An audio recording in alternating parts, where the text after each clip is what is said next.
Basirhat পৌরসভাকে role model করে এগিয়ে চলতে চাইছে রাজ্যের বিভিন্ন পৌরসভা। 121টি যে পৌরসভা রয়েছে তার মধ্যে 88টি পৌরসভার নোডাল অফিসার ও পৌর প্রতিনিধিরা এদিন বিশেষ কর্মশালায় অংশগ্রহণ করলেন। ইতিমধ্যে বসিরহাট পৌরসভায় কঠিন বর্জ্য ও তরল বর্জ্য পদার্থে যেমন একদিকে প্রসেসিং করে জৈব সার, অন্যদিকে বিভিন্ন পোশাক তৈরি করে সুনাম অর্জন করেছেন নির্মল বন্ধু সাথীরা। আমরা প্রত্যেকটা বাড়ি বাড়ি থেকে সেগ্রিগেশন করে ময়লাটাকে নিচ্ছি এবং সেগুলোকে প্রসেসিং করছি। এই যে পুরো কর্মকাণ্ড দেখার জন্যে আমাদের যে রাজ্য নগর উন্নয়ন দপ্তর আছে সুরা আমাদেরকে একটা নির্দেশ দিয়েছেন। তাদের লক্ষ্য রেখে এবার অন্যান্য পৌরসভা কিন্তু এগিয়ে আসতে চলেছে পৌরসভার কাজকে তারা যাতে হাতে কলমে প্রশিক্ষণ নিতে পারে। এটা end to end implementation of solid waste ম্যানেজমেন্টের জন্য এই ট্রেনিংটা নেওয়া হচ্ছে।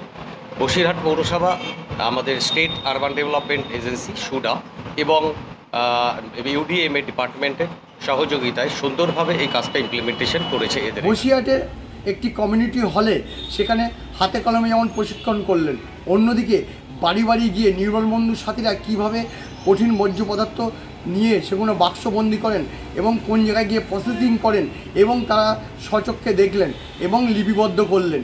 এখানকার যারা আধিকারিক আছেন তারা এবং আর যারা পুরো টিম ওয়ার্ক এখানে কাজ করছে, অত্যন্ত সুন্দর প্ল্যানিংভাবে কাজ করছেন। আমরা অত্যন্ত উপকৃত হয়েছি বলে আমার মনে হয়। এটা আমরা আমাদের জায়গায় গিয়ে ইমপ্লিমেন্ট করব। আর তাদেরকে লক্ষ্য রেখেই কিন্তু এবার বসিরহাট পৌরসভাকে তারা রোল মডেল করে এগোতে চাইছেন অন্যান্য পৌরসভাগুলো।